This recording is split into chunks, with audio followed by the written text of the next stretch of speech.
असम का मुख्यमंत्री हिंदुस्तान के जितने भी मुख्यमंत्री हैं सबसे भ्रष्टतम से भ्रष्टतम मुख्यमंत्री असम का हेमंत बिस्वा शर्मा है। शारदा स्कैम में उसका नाम था। उसने जल, जंगल और जमीन असम की कब्जा किया है और आज भी उनके कब्जे में है। लोग कहते हैं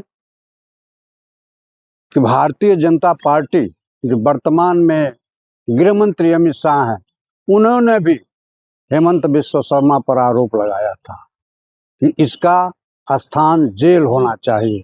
लेकिन जब नरेंद्र मोदी के वॉशिंग मशीन में धुल करके वो क्लीन चिट उसको मिल गया, उसको भारतीय जनता पार्टी में शामिल करा करके असम का मुख्यमंत्री बना दिया गया, तो सारा भ्रष्टाचार उसको भारतीय जनता पार्टी की निगाह में खत्म हो गया। लेकिन मैं बधाई दूंगा कांग्रेस के प्रवक्ता, प्रमुख प्रवक्ता, जिन्होंने उनकी पत्नी के बारे में पूरा खुलासा किया और उन्होंने बताया कि इनके पत्नी के नाम 3 पासपोर्ट है जो 3 देशों से बना हुआ है। यदि इस देश का कोई नागरिक है तो उसके पास 3 देशों का पासपोर्ट होना किस बात को प्रमाणित करता है। लेकिन ये सब तो फिजूल की बातें हैं। वो तो कह रहे हैं कोई तथ्य नहीं, कोई सबूत नहीं, मुंह उठाकर जो है प्रेस कॉन्फ्रेंस कर देते हैं। कौन तो पागल कुत्ता काट लिया है। कौन कह रहा है? ये तो उनकी पत्नी कह रही है। उनकी पत्नी?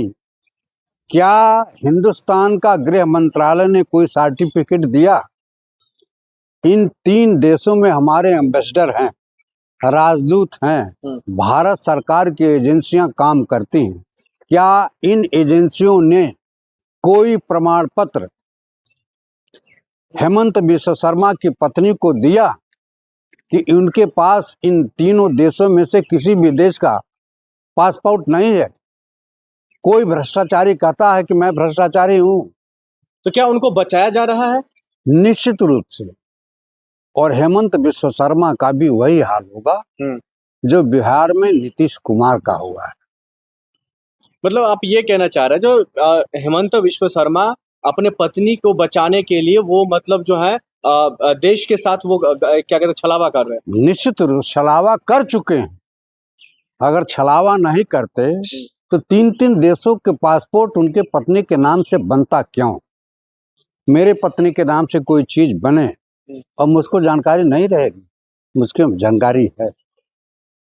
ओ हेमंत बिस्वा शर्मा को सारी जानकारी है, लेकिन जब तक वो मुख्यमंत्री हैं तब तक और बीजेपी के साथ हैं तब तक उनके किए हुए इन काले कारनामों पर पर्दा भारतीय जनता पार्टी की सरकार ने लगा रखी है। पर्दा तो खुलेगा, कलाई खुलेगी।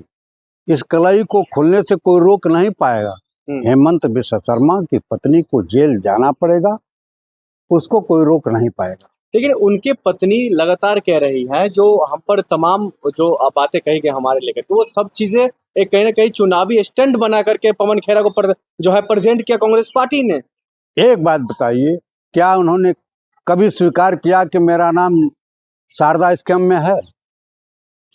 जबकि यही भारतीय जनता पार्टी की सरकार ने सीधे आरोप लगाया था बंगाल के बीजेपी के नेता के ऊपर और हेमंत बिस्वा शर्मा के ऊपर कि शारदा स्कैम में इनका पूरा सहयोग, इन्होंने पूरा लूटपाट किया है। क्या कभी स्वीकार किया हेमंत बिस्वा शर्मा ने कि हमने शारदा स्कैम किया है? कोई भी भ्रष्टाचारी, कोई भी लुटेरा, कोई भी डकैत, कोई भी सरकारी धन को लूटने वाला व्यक्ति ये नहीं कहता है कि मैं चोर और उचक्का हूं।